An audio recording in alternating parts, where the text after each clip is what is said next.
দাদার সাথে আম্বুজার আর বাঙালির সাথে দুর্গাপূজার কানেকশনটাই আলাদা ভাই। আমরা বাঙালিরা আর যাই হোক দুর্গাপূজাটাকে জমিয়ে এনজয় করি। সঠিক বলেছেন। পূজার কয়েকটা দিন প্রত্যেকের স্ট্যাটাসে হ্যাপি ষষ্ঠী, হ্যাপি সপ্তমীর, হ্যাপি অষ্টমী লেখা, আর গার্লফ্রেন্ড অথবা বয়ফ্রেন্ডের হাত ধরে অন্য ছেলে অথবা মেয়েদের দেখা, দুটোতেই বাঙালি এগিয়ে বস। বাবা মা গন্ধ পেয়ে যাবে, গন্ধ কাটানোর জন্য বাবা ইলাচি চিউইং আর পাড়ার ক্লাবে চালানো গানের সাথে তোমার মুড সুইং, না হলে তুমি বাঙালিই নও।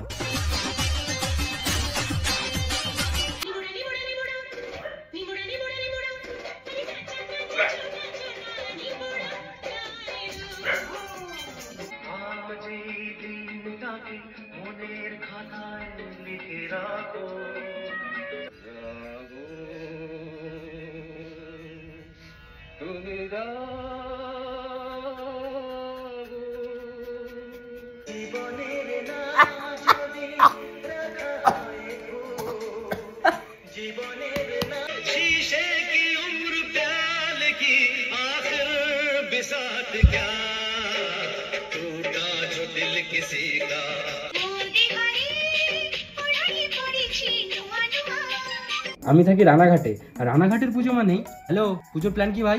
ডিসিশনে নেই কোনো কোশ্চেন মার্ক, প্ল্যান আবার কি? Children's park.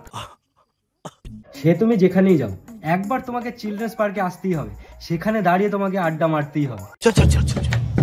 পুজোর এই কয়েকটা দিন জমিয়ে খরচা, আর চিলড্রেন্স পার্কে দাঁড়িয়ে কে কার সাথে লুকিয়ে প্রেম করছে সেটা নিয়ে নিজেদের গ্রুপে চর্চা।